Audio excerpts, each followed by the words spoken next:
Praise the lord. యెహోషువ గ్రంథము 16వ అధ్యాయము 4వ వచనము చదువుకుందాము. అక్కడ యోసేపు పుత్రులైన మనష్షే, ఎఫ్రాయిములు స్వాస్థ్యము పొందిరి.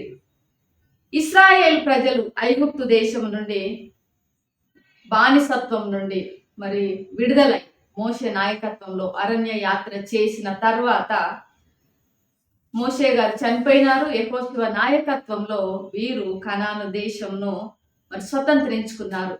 దేవుడు అబ్రహాము, ఇస్సాకు, యాకోబులకు ప్రమాణం చేసిన విధానంగా, నిబంధన ప్రకారంగా వారిని కనాను దేశానికి, అనగా పాలు తేనెలు ప్రవహించే దేశానికి ప్రవేశింపజేసినాడు. అక్కడ యెహోషువ యాకోబు కుమారులైనటువంటి 12 మంది కుమారులు, అనగా గోత్రకర్తలకు వారి వారి క్రమము చొప్పున భూభాగాలను పంచినాడు.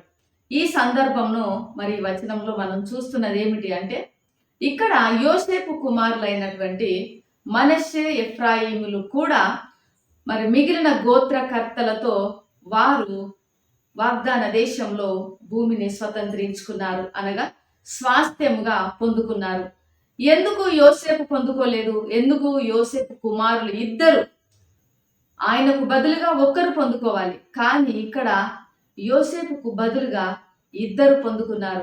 ఎందుకు అని అంటే, యాకోబు బ్రతికి ఉన్న కాలంలోనే ఆయన యోసేపు కుమారులు ఇద్దరిని కూడా తన కుమారులుగా స్వీకరించాడు. ఇక వారి తర్వాత పుట్టబోయే పిల్లలు నీకు ఉంటారు, కానీ ఈ ఇద్దరు కుమారులు కూడా నా కుమారులుగా నేను స్వీకరిస్తున్నాను అని తెలియజేశాడు. దాని ప్రకారమే వీరు మిగిలిన గోత్రకర్తలతో వాగ్దాన భూమిలో యొక్క భూభాగాన్ని స్వతంత్రించుకున్నారు, లేదా స్వాస్థ్యంగా పొందుకున్నారు. ఈ 2 గోత్రాలు వాగ్దాన భూమిలో గణనీయమైనటువంటి భాగాన్ని వాళ్ళు పొందుకున్నట్లుగా మనం వాక్యంలో చూడగలము. ఈ వచనము యోసేపు వారసుల మధ్య ఈ భూమి విభజన యొక్క పరిస్థితిని, లేదా ఆ యొక్క సందర్భంను సూచిస్తున్నది. దేవుని యొక్క వాగ్దానాలు ఎంతో స్థిరమైనవి, దేవుని యొక్క ప్రేమ ఎంతో స్థిరమైనది. ఆయన అప్పుడు చేసినటువంటి వాగ్దానాలు, వాళ్ళ పితరులతో చేసిన వాగ్దానము ఇప్పుడు ఇక్కడ దేవుడు నెరవేర్చగలిగినాడు.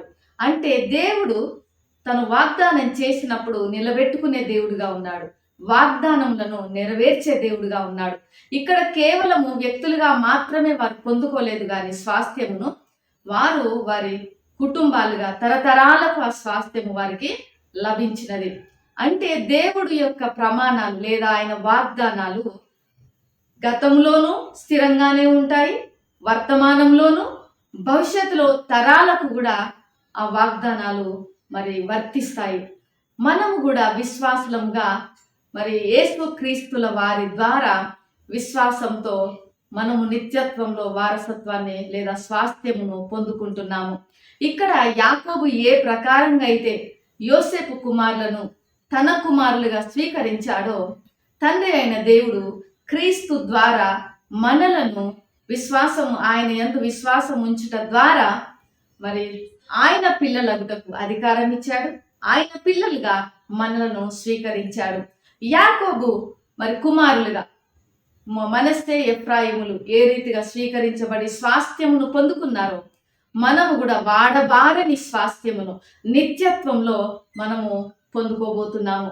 ఎంతో గొప్ప ఆధిక్యత మనకు ఇక్కడ లభిస్తున్నది. ప్రియమైనటువంటి వారలారా, యోసేపు కుమారులు కేవలము భౌతికమైనటువంటి భూభాగమును స్వాస్థ్యముగా పొందుకున్నారు, కానీ మనమైతే క్రీస్తునందు విశ్వాసం ఉంచిన మనము ఆయన యొక్క నిత్యత్వంలో స్థిర నివాసాన్ని స్వాస్థ్యంగా మనము పొందబోతున్నాము. ఇంత గొప్ప నిరీక్షణ మనకు ఇవ్వబడుతున్నది. ఇది మన కొరకే కాదు, మన తరతరాలకు కూడా, మన పిల్లలకు కూడా ఆ యొక్క వాగ్దానము దేవుడు ఇస్తున్నాడు. ఆ నిరీక్షణ అందరికీ కూడా అనుగ్రహిస్తున్నాడు.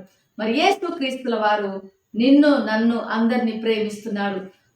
ఆయన మనల్ని ప్రేమిస్తున్నాడు కాబట్టి మనము ఆయన ఇచ్చే రక్షణను అంగీకరించినప్పుడు దేవుని యొక్క పిల్లలుగా మనం అవుతున్నాము.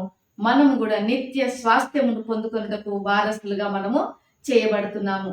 అట్టి ధన్యత క్రీస్తులో మాత్రమే మనకు లభిస్తున్నది. కాబట్టి ఈ ఉదయకాల సమయంలో క్రీస్తు ప్రేమను మరి మీరు అంగీకరించి క్రీస్తుని మీ రక్షకునిగా మీ హృదయంలో చేర్చుకున్నట్లయితే నిత్య రాజ్య వారసత్వంనకు మీరు కూడా వారసులవుతారు. అట్టి ధన్యత మనందరికీ కూడా ఆయన ఇస్తున్నందున ఆ కృపకు మనము పాత్రులము అవుదుము గాక. ప్రేమ నమ్మకం కలిగిన పరలోకపు తండ్రి, నీకు వందనాలు చెల్లిస్తున్నాము. ఈ ఉదయకాల సమయంలో యోసేపు కుమారులు నాయన భౌతికమైన భూభాగమును మాత్రమే మరి స్వతంత్రించుకున్నారు, కానీ నీ యందు విశ్వాసం ఉంచుట ద్వారా మాకు నిత్యత్వంలో నిత్య స్వాస్థ్యమునకు వారసులుగా చేస్తున్న ఆ నిరీక్షణ కొరకు నీకు వందనాలు చెల్లిస్తున్నాము.